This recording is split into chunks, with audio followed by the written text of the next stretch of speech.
sejam todos bem-vindos. Estamos aqui novamente dando continuidade ao nosso projeto com a doutora Érica Viana, conforme prometido, né, doutora? Foi aberta uma votação do assunto que deveria ser retratado pela senhora, e a senhora foi, de uma forma unânime, foi pedido que a senhora retorne aqui. Então, assim, eu vou abreviar para que a gente tenha o máximo de aproveitamento da sua fala. Vou abreviar aqui, porque a senhora já está mais do que devidamente apresentada. A doutora Érica Viana, ela é membro da Comissão de Direito de Família e Sucessões da OAB Santana, e está aqui para falar sobre reprodução assistida, dando continuidade, né, doutora, a um vídeo que anteriormente já postamos e que a gente está aqui já de antemão dizendo: usem sem moderação, compartilhem, passem para os colegas. Então, nós vamos retomar aqui o assunto, doutora, falando sobre reprodução assistida. Eu quero que a senhora se sinta bem à vontade para falar o que a senhora entende que é importante, né? Claro, a gente tem aqui um sistema de perguntas para ficar um pouco dinâmico e dar uma organização ao projeto e com a cara que o projeto já tem, mas eu quero que a senhora se sinta à vontade para falar além do que for perguntado. Então, eu já passo imediatamente para a primeira pergunta. Doutora, o que é reprodução assistida? Doutora Juliana, inicialmente, muito obrigada pelo convite. Também agradeço a Comissão de Direito de Família e Sucessões da OAB Santana, na pessoa da doutora Tânia Andreassa. É sempre uma grande satisfação estar com vocês nesses encontros. E contem sempre comigo. Mas, sem mais delongas, vamos lá. No conceito do professor Genival Veloso de França, reprodução assistida é um conjunto de operações que vai desde a introdução de gametas masculinos no aparelho genital feminino por meios diferentes da cópula carnal até as técnicas mais sofisticadas de fertilização in vitro. E para a gente falar um pouquinho sobre a reprodução assistida, eu preciso trazer também a questão da infertilidade. E, novamente, eu bato na tecla de que a infertilidade é uma doença. É uma dificuldade do casal, né, em obter uma gravidez no período de 1 ano, tendo esse casal relações sexuais sem uso de proteção nenhuma ou de algum outro meio contraceptivo. Ou seja, nesse período, não se consegue obter uma gravidez. Essa infertilidade, ela também tem uma subdivisão que aqui, assim, de maneira muito simplista, eu vou pontuar para vocês, que seria essa infertilidade primária e a secundária. A primária é quando esse casal ele nunca engravidou. E a secundária é quando já existiu alguma gravidez anterior, tá? Por ser uma doença, a infertilidade ela é classificada na Classificação Internacional de Doenças, no CID. Então, normalmente, ele vem com o CID número N97. Pode existir outros CIDs correlatos, né? Mas normalmente vem como N97 o código para a infertilidade.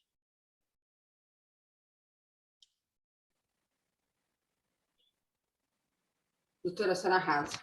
Vamos imediatamente para a segunda pergunta, porque eu sei que lá para o finalzinho a senhora vai trazer coisas novas para a gente, que eu estou ansiosa. Doutora, indo para a segunda pergunta, que tipos de técnicas de reprodução assistida existem hoje, doutora? Doutora Juliana, nós temos algumas principais técnicas, elas seriam 5, e aí eu também vou pontuar aqui para vocês de uma maneira bastante resumida, mas que dá para nós entendermos essa definição, né? A primeira delas que eu separei seria o coito programado, né? Que é uma técnica que se acompanha o ciclo menstrual da mulher e se programa as relações sexuais no período em que seja mais propício para ocorrer a fecundação desse óvulo. Então, essa seria uma. A segunda seria a inseminação artificial, que também é uma outra técnica onde se introduz o espermatozoide no trato genital feminino. E essa inserção, ela pode ocorrer no interior da vagina, no canal cervical ou no útero diretamente. Temos também o congelamento ou a criopreservação de gametas e embriões. Nesse caso, o congelamento tanto dos gametas ou dos embriões são a fim de mantê-los parados sob o efeito do tempo. E esse congelamento ele pode acontecer por um tempo indeterminado. E aí nós temos essa preservação, né, do gameta ou do próprio embrião. Temos também a polêmica em relação à fertilização in vitro, que é uma técnica muito mais complexa, e aí, pelo que a gente acaba ouvindo dos médicos, é uma técnica que detém um maior sucesso, né? E aí ela ocorre com a união em laboratório do óvulo com o espermatozoide. E temos também a gestação por substituição, que é a chamada vulgarmente, né, que a gente acaba conhecendo como a barriga de aluguel. E na nova resolução do Conselho Federal de Medicina, a 2294 de 2021, precisa ser essa sedente temporária do útero, né? Ela deve ter pelo menos um filho vivo, pertencer à família de um dos parceiros ali, com grau de parentesco até o quarto grau, desculpem, consanguineamente. Essa cessão ela não pode ter caráter lucrativo, nem comercial, e a clínica também ela não pode intermediar a escolha da sedente do útero temporariamente.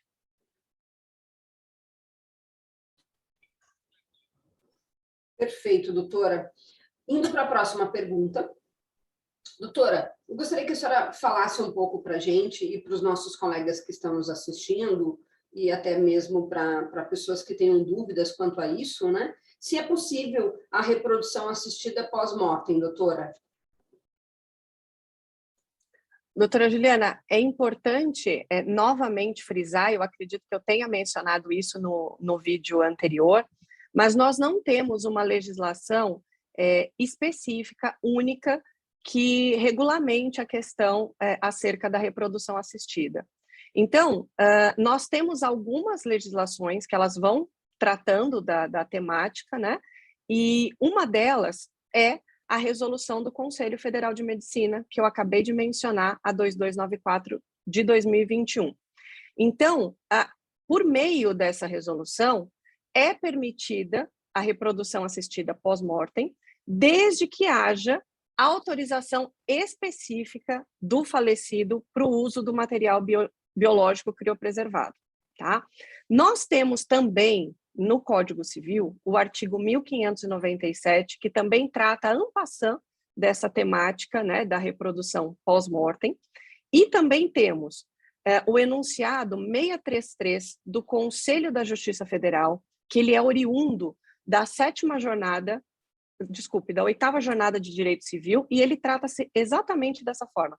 É possível ao viúvo ou ao companheiro sobrevivente o acesso à técnica de reprodução assistida póstuma por meio da maternidade de substituição, desde que haja expresso consentimento manifestado em vida pela sua esposa ou companheira.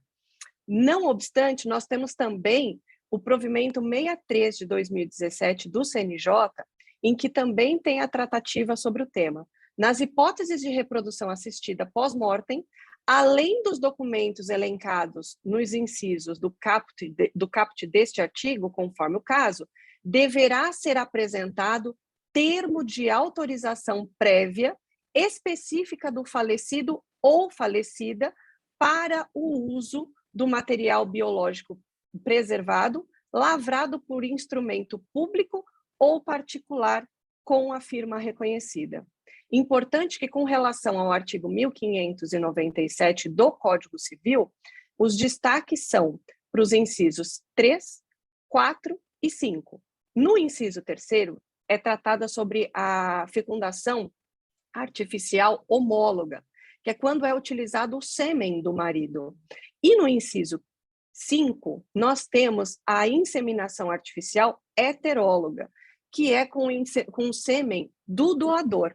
Então, essas são basicamente o que nós temos, né, de legislação, tratando um pouco sobre a questão da reprodução humana pós-mortem.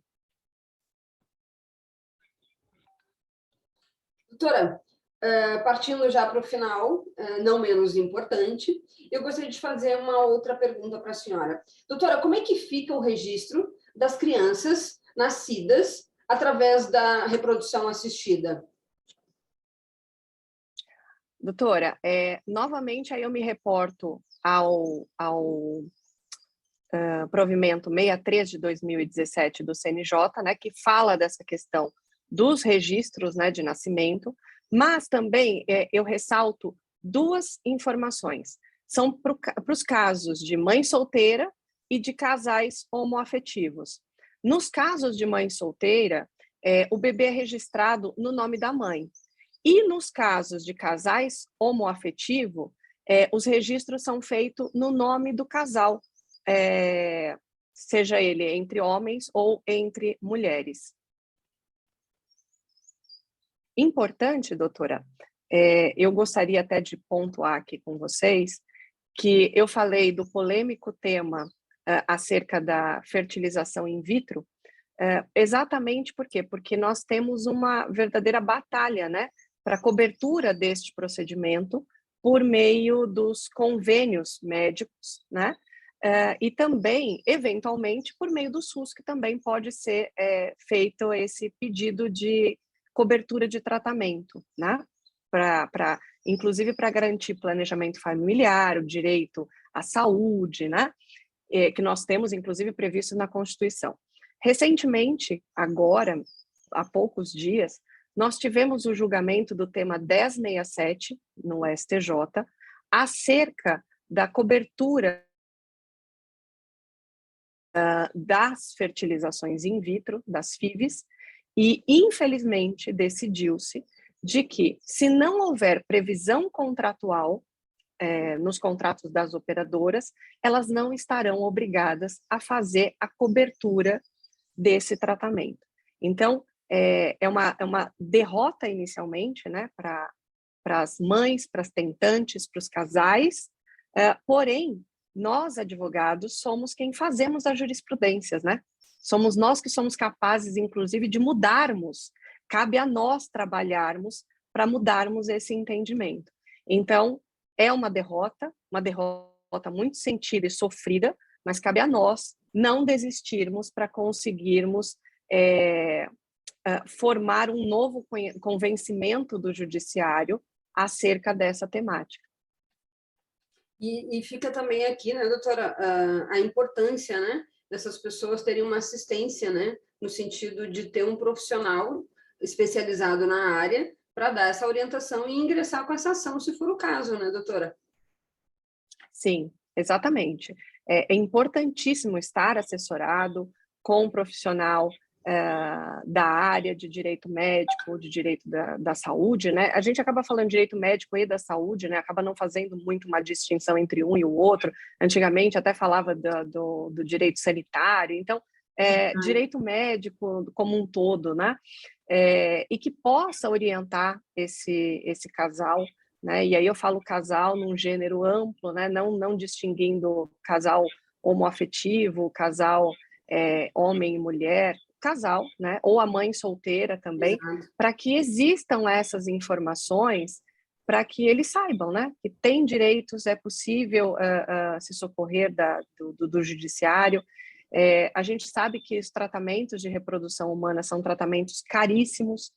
Muitas vezes as famílias não têm condições de custear, então também é possível buscar esses tratamentos através do Sistema Único de Saúde, pelo SUS, né?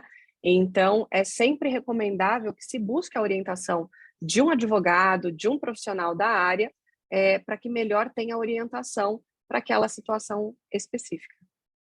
Exatamente, doutora. Doutora, e já partindo para o final dessa nossa pequena conversa aqui, que eu gostaria também de novamente agradecer a sua presença, a sua dedicação, a sua espontaneidade. Eu sei que tem sido bem difícil, né, a gente conseguir fazer uma agenda e acabamos até atrasando na divulgação desse final de projeto, mas eu gostaria realmente de deixar aqui o meu agradecimento, principalmente à doutora Tânia Andreassa, que está presidente da Comissão de Direito de Família e Sucessões da OAB Santana, gestão 2019-2021. Gostaria também, doutora, de agradecer ao doutor Peter Souza, que representa a OAB Santana, também gestão 2019-2021, que possibilitou que a gente pudesse levar até o advogado, de alguma forma, aos nossos colegas, né, essas pequenas informações, essa pequena contribuição, e também para as pessoas de uma forma geral, para a sociedade em geral, que tem a necessidade de ter essas informações, porque eu acredito também, doutora, que uma sociedade bem informada, ela tem condições de saber os seus direitos, exigir os seus direitos e também os seus deveres, né? Por que não? Doutora, para a gente finalizar, eu gostaria de passar a palavra para a senhora fazer as suas considerações finais sobre o assunto, e ao final eu gostaria que a senhora deixasse aqui também registrado a forma de contato, um e-mail, um telefone, suas redes sociais, para caso as pessoas queiram entrar em contato com a doutora para aprofundar o assunto, convidar a senhora para fazer alguma palestra, que eu tenho certeza que tem algumas pessoas que vão assistir e vão ficar com essa vontade, ou até de fazer contato com a senhora. Por favor, doutora, a senhora está com a palavra. Doutora Juliana, novamente, eu lhe agradeço imensamente o convite, a disponibilidade.